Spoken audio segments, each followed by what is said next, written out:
오늘 우리가 함께 읽은 말씀, 에스겔서의 말씀을 가지고 여호와 삼마라는 제목으로 하나님의 말씀을 선포하도록 하겠습니다.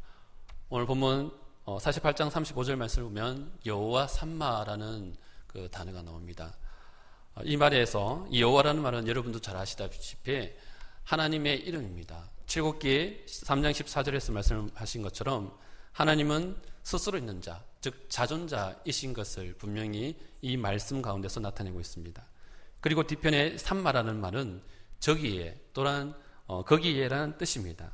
따라서 여호와 삼마의 원어상의 의미를 한 줄로 해석을 해보면 여호와께서 거기 계시다, 여호와께서 거기 계시다라는 이런 말로 해석을 할 수 있습니다. 그렇다면 거기 계신 하나님, 에스겔 선지자가 환상 중에 목격하게 된 하나님은 그들에게 어떠한 일을 행하셨습니까? 에스겔이 환상 중에 본 것은 이스라엘이 범죄한 것으로 말미암아 하나님의 영광이 그들에게서 떠났고 예루살렘 성은 하나님의 심판 가운데서 멸망을 당한 것입니다. 그런데 이 궁극적인 의미에서 볼 때 에스겔 선지자가 목격한 것은 그렇게 허무하게 온 모든 것이 파괴되고 파멸당하는 그러한 것으로 끝난 것이 아니라 여호와의 영이 다시 이스라엘로 돌아오셔서 새 성전, 새 성읍에 거하시면서 다시는 그들에게서 떠나지 않겠다고 하시는 약속의 말씀, 그 언약의 말씀으로 귀결되는 것입니다.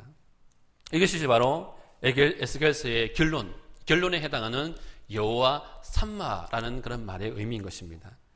이런 점에서 여호와 삼마라는 표현은 이스라엘이 하나님의 임재하심 속에서 영원한 복락을 누리게 될 것이라는 의미에서 이것은 멸망이나 패망이 아니라 불운한 것이 아니라 하나님의 그 축복의 말씀이라는 것을 분명히 밝히고 있는 것입니다. 그렇다면 거기 계시는 하나님, 그 하나님은 어떤 자리에 함께 하시겠다라고 그렇게 약속을 하시는 것입니까? 오늘 시간상 오늘 한 가지를 들어서 여러분에게 말씀드리고자 합니다. 여호와 삼마 거기에 계시는 하나님은 우리의 절망의 자리에 분명히 함께 하시겠다라고 약속하십니다. 에스겔서가 어떠한 책인가를 설명하는 단적인 구절이 바로 오늘 읽은 말씀 에스겔서 1장 1절에서 3절 말씀 가운데 있습니다. 에스겔은 가장 먼저 자신이 언제 어떠한 배경에서 이러한 묵시를 받았는지에 대한 것을 바로 이 1장 1절에서 3절까지의 말씀 가운데서 그 서론적인 그 내용 가운데서 밝히고 있습니다. 본문 말씀을 보시면 1절 말씀 가운데 30째 해라는 이 말이 나오는데 에스겔의 그의 나이가 30살이 되는 해라는 것을 분명히 알 수 있습니다. 왜냐하면 이것이 에스겔의 나이라고 확정 지을 수 있는 것은 그가 제사장의 직분이었다라는 것에서부터 짐작을 해볼 수가 있는 것입니다. 여러분, 제사장은 30살이 되며 30살가 되면은 성전 봉사를 하기 시작되는데 아마도 에스겔은 그 어느 누구보다도 그가 제사장 가문에서 자라나서 그가 제사장으로서 정말 성전 봉사에 대한 많은 기대와 소망을 그 인생 가운데서 품고 있었던 것으로 여겨집니다. 그러나 어떤 일들이 벌어졌습니까? 그는 제사장이 되기도 전에 바벨론의 포로로 끌려와야 하는 아주 비참한 상태에 놓이게 되는 것입니다. 그리고 이제는 그가 바벨론에 붙들려온 지도 벌써 5년이 지났다는 것을 알 수 있습니다. 자, 이것에 대해서 본문 2절 말씀을 보시면 여호야긴 왕이 사로잡힌 지 5년이라는 말씀에서 그 의미를 짐작해 볼 수가 있는 것입니다. 여기서 여호야긴은 누구를 가리키는 것입니까? 유다의 19번째 왕, 19대의 왕인데 그는 왕으로 즉위한 지 그저 이 석 달 만에 느부갓네살에 의해서 바벨론으로 끌려온 비참하고 정말 처참하게 끌려서 그렇게 바벨론으로 포로로 끌려오는 비운의 왕입니다. 이점에서 우리는 에스겔의 상황이 대략 어떠한지를 짐작해 볼 수가 있을 것입니다. 바벨론의 침략으로 왕도 잡혀왔고 유다에서는 쓸만한 사람들, 말하자면 귀족이나 제사장이나 서기관 등 이런 모든 사람들이 잡혀와서 바벨론에서 포로 생활을 하고 있는 상황, 바로 말 그대로 표현하자면 절망의 상황에 직면한 것입니다. 그리고 그 가운데서 에스겔은 하나님의 묵시를 받고 그 묵시를 오늘 이 성경의 말씀을 기록하고 있는 것입니다. 여기서 우리는 에스겔 선지자를 비롯한 온 백성들이 얼마나 절망적인 상황인지, 여러분 포로로 끌려왔습니다. 포로로 끌려온 지 5년이나 지났습니다. 시간이 흐르면 흐를수록 희망이라고는 전혀 찾아볼 수가 없는 아주 절박한 상황 가운데 있는 그의 모습인 것입니다. 자, 그런데 이렇게 절망적인 상황에서 에스겔에게 어떠한 일들이 벌어졌습니까? 본문 3절 말씀을 보시면 지금 에스겔이 서 있는 곳이 어디를 가리키냐면 갈대아 땅 그발 강가라고 그렇게 말씀하고 있습니다. 여기서 갈대아 땅이라고 하는 것은 여기는 바로 에스겔이 포로로 끌려와 있는 바벨론 땅을 의미하는 것입니다. 지금 바벨론의 땅은 두터운 얼음이 덮여있는 동토의 땅입니다. 마치 1년 내내 한 번도 봄 기운을 느껴보지 못하고 차가운 겨울만 계속되는 곳입니다. 에스겔과 유다 백성들은 바벨론의 포로가 되어온 지 5년 동안 그들이 그 5년의 기간 동안 살면서 정말 따뜻한 봄 기운을 한 번도 느껴보지 못한 아주 절망 가운데 그들이 그렇게 시간을 보내고 있었던 것입니다. 자, 그런데 이렇게 절망적이고 희망이 없는 그 상황에 처한 에스겔에게 어떤 일들이 일어났냐면 그에게 하늘이 열리고 하나님의 모습이 에스겔에게 보여지게 됩니다. 그리고 여호와의 권능이 그 위에 충만하게 임하는 그런 묵시를 그가 경험하게 되었다는 것을 말씀하고 있습니다. 이것이 바로 절망의 자리에 바로 거기에 계신 하나님을 에스겔이 환상 가운데 목격하게 되었던 그런 사건이라는 것을 오늘 성경은 우리에게 말씀하고 있는 것입니다. 자, 그렇다면 여러분, 지금 우리의 상황은 어떻습니까? 제가 너무 선입견을 가지고 이렇다라고 이렇게 말할지도 모르겠지만 지금 오늘 우리는 에스겔 선지자가 처한 상황과 별반 차이가 없어 보이는 절망의 모습이지 않은가라는 생각을 하게 됩니다. 과연 지금 여러분의 모습이 어떨까?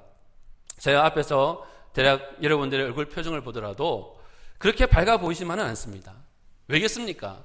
여러분들이 겪었던 이 지진의 그 상황이죠. 계속 진행되고 있는 지진의 여파로 인해 지금 예배를 드리면서도 마음 한켠에서는 엉덩이가 들썩들썩거리고 또 뭔가 쿵쿵 소리가 나면 지진이 나는가 아니면 뛰쳐나가야 되는가 이 마음 속에서 여러 가지 갈등의 상황들이 계속해서 여러분들이 그런 공포를 이렇게 공포와 혼란스러움을 떨쳐볼 수가 없는 그런 심정이지 않겠습니까? 이점에서 믿음이 없는 사람들은 하나님께 이런 반문을 할 것입니다. 이런 질문을 쏟아놓을 것입니다. 하나님, 땅이 흔들리고 집이 무너지려고 할 때 도대체 하나님은 어디에 계셨습니까? 어째서 우리를 그렇게 낭떠러지와도 같은 절망 가운데로 왜 내모시는 것입니까? 왜 혼자 두려워 떨고 그렇게 혼자 내버려 두고 왜 그렇게 우리를 돌아보지 않으십니까? 라고 반문하는 그 모습들이 그 가운데 있을 것입니다. 여러분 어떻습니까? 지진이 나서 우르릉 쾅쾅 소리가 들려오고 땅이 이리저리 흔들릴 때 혹시 여러분 이런 생각, 이런 마음들은 여러분에게 들지 않았습니까? 지금 우리 주변에는 회의와 절망으로 아예 이 경주 땅을 버리고 다른 지역으로 이사갈 것을 결심했다라고 하는 그런 분도 정말 그렇게 결심했다는 분도 이렇게 있다는 것을 제가 들었습니다. 하지만 여러분, 오늘 우리가 아무리 절망의 자리에 처한다 할지라도 이런 믿음 없는 그런 생각과 결심으로 인해서 실족하거나 하나님을 외면하고 던져버리는 일, 멸망당하는 일이 없기를 간절히 소망합니다. 여러분, 분명한 사실은 우리가 믿음이 없고 영안이 열리지 않아서 그렇지 내 삶의 가장 절망적인 그런 상황, 바로 그 자리에 함께 계셨던 분이 누구냐 하면 바로 우리 하나님, 여호와 우리 하나님인 줄로 믿습니다. 그렇다면 이 믿음 가운데 우리가 온전히 서 있다면 지금 우리가 해야 할 일은 분명한 것입니다. 지금 우리가 해야 할 일은 우리의 눈을 들어서 우리와 함께 계신 하나님을 바라보면서 하나님께서 내미시는 그 손을 잡아야 하는 것입니다. 하나님의 도움을 구하고 하나님께서 우리를 향한 하나님의 섭리하신 일들이 무엇인지를 깨달아야 하는 것입니다. 그러면 그 자리에 함께 계신 여호와 삼마의 하나님이 우리를 지키시고 반드시 보호해 주실 줄로 믿습니다. 말씀을 맺겠습니다. 여호와 삼마, 거기에 항상 변함없으신 모습으로 우리와 함께 계시는 하나님은 절망의 자리에서 공포와 고통 가운데 있는 우리를 돌아보시며 위로하시고 힘을 주시고 반드시 형통한 길로 인도해 주실 줄로 믿습니다. 이제 우리는 이러한 은혜의 사실을 깨닫고 거기에 계신 하나님과 더불어 함께 동행하는 축복된 삶이기를 간절히 바랍니다. 그래서 매일매일 무슨 일이 닥치든 간에 정말 그것이 지진이든 교통사고든 어떤 일이든 간에 늘 승리의 삶을 이루어서 하나님께 모든 영광을 높이는 복된 인생들로 든든히 세워져 가기를 주님의 이름으로 간절히 소망합니다. 기도하겠습니다. 하나님 아버지, 거기에 계신 우리 하나님께 감사를 드립니다. 지진의 공포와 절망의 자리에서도 변함없으신 모습으로 우리를 위로하시며 안위하여 주시는 아버지, 앞으로 우리의 삶의 자리가 어떠한 환난과 고통 가운데 처한다 할지라도 오직 믿음으로 주님만 바라보게 하시고 거기에 계시는 하나님과 손잡고 다시 일어나 영광의 자리에 설 수 있도록 그 길을 예배하여 주시고 친히 인도하여 주옵소서. 모든 영광 하나님께 올려드리며 이 모든 말씀 우리 주 예수님의 이름으로 간절히 기도드리옵나이다. 아멘.